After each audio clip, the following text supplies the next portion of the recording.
This week it's Negroni Week. It's an event that started in 2013 by Imbibe Magazine and Campari as a celebration for one of the greatest cocktails out there, the Negroni. But it's also an effort to raise money for charities all around the world. And collectively, throughout the years, they've been able to raise around $3 million. That's not bad at all. Unfortunately, this year, because of COVID-19, most bars and restaurants aren't able to participate, so the entire event is going to be online. So in honor of this, today I'm going to make you one of the many Negroni variations out there, the Kingston Negroni.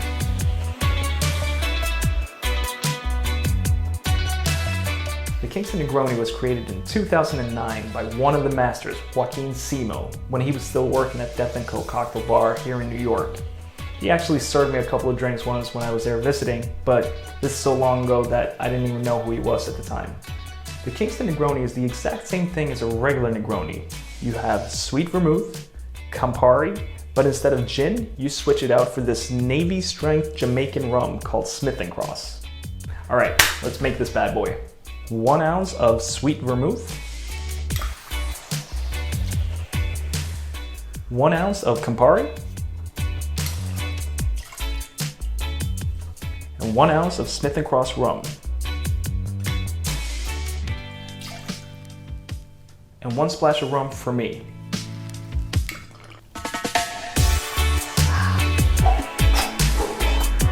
All right, let me get some ice for this. And then all you need to do is stir.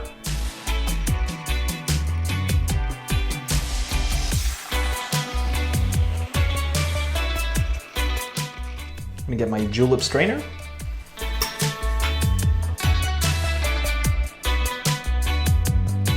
And garnish with an orange twist.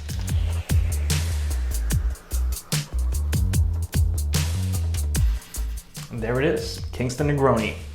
Before I start drinking this and start slurring probably, if you want to help out, head on over to negroniweek.com. I'm going to put a link down below so it's easy for you to find. Drop a couple of dollars for one of the charities there. All the money will be going to hospitality workers in need this year. I'm going to try this.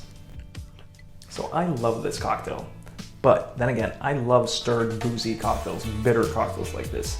If you like Negronis, you should definitely try this. It's going to be different in the sense that this rum brings a lot of funkiness to it, even raisin notes, which I think is cool. You know, I think it's something else. It's really good. And don't bash cocktails like this. I've mentioned this before when I was making the Boulevardier.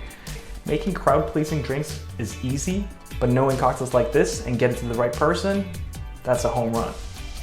Anyway, that's it for today. I appreciate you watching. Thank you as always. And please remember to subscribe to my channel, give me a big thumbs up, and go check out negroniweek.com. Drop a couple of dollars if you can. All of us in the hospitality will appreciate it a lot. All right? Take care, guys. See you next time. I'm an idiot. Dumb ass. No.